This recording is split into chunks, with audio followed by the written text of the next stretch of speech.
Hi guys, welcome to new blog. So আমি আমাদের ফ্রেন্ডসরা সবাই মিলে আমরা কোলাঘাট লং ড্রাইভে যাচ্ছিলাম। বিকজ আমি খুব এক্সাইটেড ছিলাম, বিকজ আমি কোনোদিন এইরকম যাইনি। মানে হয়তো বন্ধুদের সাথে গেছি, বাট আবেগজ্ঞানের সাথে এরকম ড্রাইভ নিয়ে আমি সিরিয়াসলি যাইনি। So this was my first experience. আর আবেগজ্ঞানও কিন্তু অতটা ড্রাইভ কোনোদিন করেনি, তো ওর জন্য এটা একটা ফার্স্ট টাইম এক্সপিরিয়েন্স। তো জয়দীপ হচ্ছে কি যে বসেছিল সামনে, ওকে একটু ডিরেকশন দিয়ে দিচ্ছিল যে এদিকে চল ওইদিকে চল।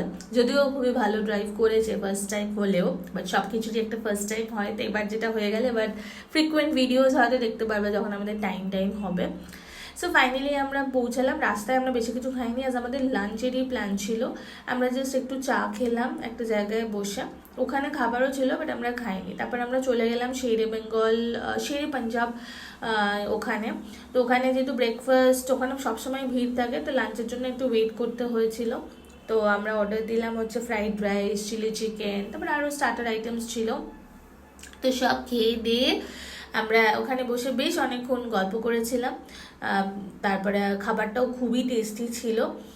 তারপরে খেয়ে দিয়ে আমরা চলে এলাম। আর আবেগিন খুবই ভালো ড্রাইভ করেছিল, যেটা আমি বারবার বলছি, বিকজ ও ব্লগটা দেখলে মজা পাবে। বিকজ ও যখন ড্রাইভ করে ওকে যদি বারবার অ্যাপ্রিসিয়েট করো, হি ফিলস গুড।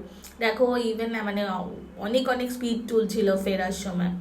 তো যাই হোক, এভাবেই আমাদের দিনটা বেশ ভালো কাটলো। সো যদি ভিডিওটা ভালো লাগে then please like, share and subscribe and stay tune for more such videos. And thank you for watching. Bye everyone.